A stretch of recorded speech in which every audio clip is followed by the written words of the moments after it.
Today I'm going to show you how I make a big batch of homemade salsa.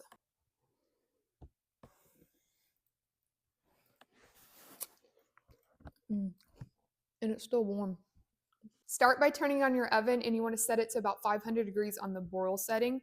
To our baking dish, we're going to add 2 poblanos that have been de-seeded and de-stemmed, about 4 to 5 jalapenos de-seeded, de-stemmed, 2 onions that I peeled the skin off of and then chopped them into quarters. I also like to add a lime that's been cut in half. And this is about 4 pounds of Roman tomatoes. I cut the stems off, or like where the stem is, and then also quartered them or halved them. All right, so we're gonna hit it with some avocado oil because we want a high smoke point oil. And I do about 2 to 3 tablespoons.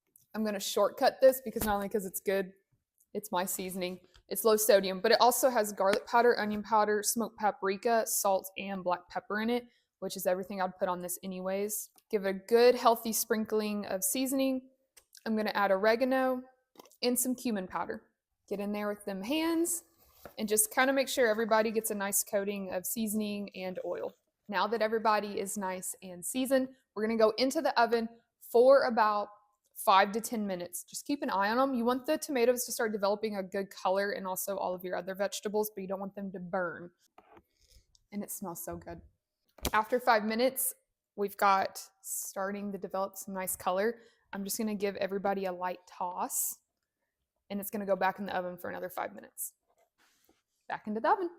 Once you've gotten a really good color on all your tomatoes and peppers and you're satisfied with it, we're gonna throw it in a blender. To our blender, and I doubt all of this is gonna fit at one time, so you just gotta play with it. I'm gonna add 1 whole bunch of cilantro. I'm gonna add in a couple good tablespoons of garlic. Don't hate me, I've been on this kick where I don't like to touch real garlic here lately. Now just start adding what you can fit into the blender. Make sure you take your limes and you give them a real good squeeze while they're hot. So everything's blended up. I'm gonna add everything to 1 bowl and try not to make a mess. I'm gonna give it a good taste.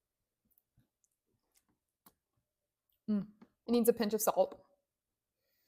Once the salsa is tasted and you love it, I like to add it to my large mason jar.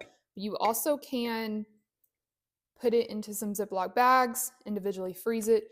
It will get a little bit watery in the freezer, but it's good to keep. And then you just pull it out when you need it. Gift it to a friend. Or if you know how to can it. Yeah.